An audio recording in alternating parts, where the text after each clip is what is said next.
seringkali di perusahaan mengalami kesulitan, khususnya bagaimana menghargai orang-orang yang memiliki satu kompetensi yang luar biasa atau yang biasa atau yang bahkan tidak mengerti tentang kompetensi. Dan untuk itu pertama yang menjadi persoalan adalah masalah kompetensi. Apa sih kompetensi itu? Kompetensi adalah satu karakteristik dasar yang tampak dan tidak tampak. Kompetensi dari satu perusahaan itu adalah merupakan satu kumpulan keterampilan dan teknologi yang menjadikan perusahaan dapat memberikan nilai manfaat terbesar kepada pelanggan. Secara umum kalau kita lihat bahwasanya peta dari kompetensi, setiap pekerja, setiap orang itu pada hakikatnya telah memiliki yang namanya job description atau uraian tugas.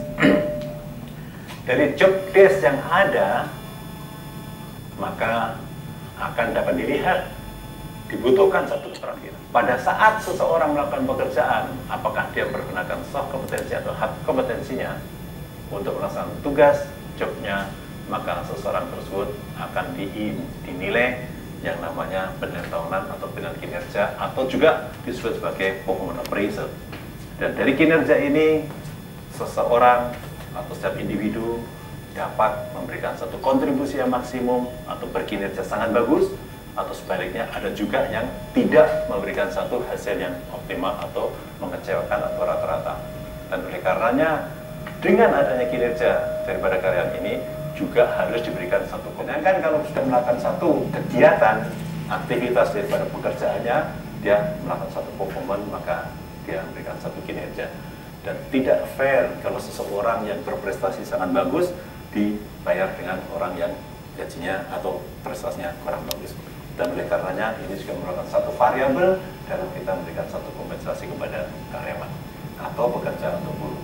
Sedangkan kalau kita melakukan satu perhitungan berdasarkan kompetensi appraisal, yaitu kompetensi yang dinilai, ya, kalau tadi kinerja adalah satu output, sedangkan kompetensi adalah yang dimiliki tetapi tidak semuanya dapat diwujudkan dalam satu output, maka juga akan kita hitung hasil dari kompetensi.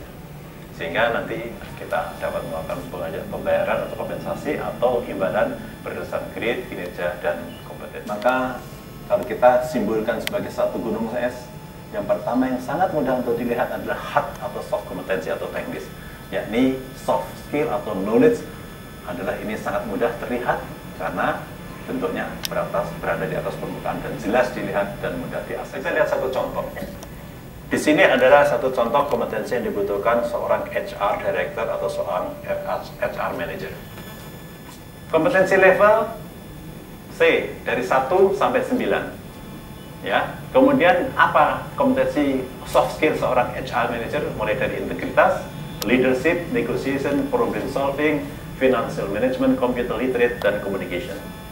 Dan seseorang ini akan kita lihat satu persatu berdasarkan kompetensi dimiliki dan level yang akan diharapkan. Seorang HR kita harapkan yang warnanya kuning ini, di mana integrity, leadership, negotiation skill, dan problem solving itu ada levelnya harus 7. Berdasarkan struktur kinerja, ada lagi yang berdasarkan bagaimana kita nyusun skala gajinya. Di dalam kompetensi ini di halaman 81-85 dapat diberikan satu contoh dan saya percaya saudara-saudara bisa membacanya di sini. Yaitu kinerja pada dasarnya terdiri satu unsur. Yang pertama hasil atau kuncinya pekerjaan. Di sini ada kompetensi, maka bentuk yang diukur hasil pekerjaan, kompetensi yang core, hasil pelanggan, kompetensi kepemimpinan, hasil dari efisiensi dan kompetensi lagi. Bagaimana cara menghitungnya? Ada semacam di dalam tabel ini, di mana ada indeks daripada penilaian yang istimewa atau indeks yang kurang, dan kalau ada kesepakatan nilainya kenaikan gaji semacam ini, di mana kontribusi daripada kompetensi universal pimpinan adalah masalah ini, maka akan didapatkan pembayaran semacam ini.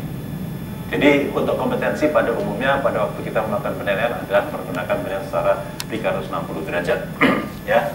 Jadi nanti indeks 1, indeks 2 kenaikannya bagaimana? Yang pertama tadi adalah tentang indeks 1 adalah masalah tentang kinerja, dan yang kedua adalah masalah kompetensinya. Maka posisinya demikian.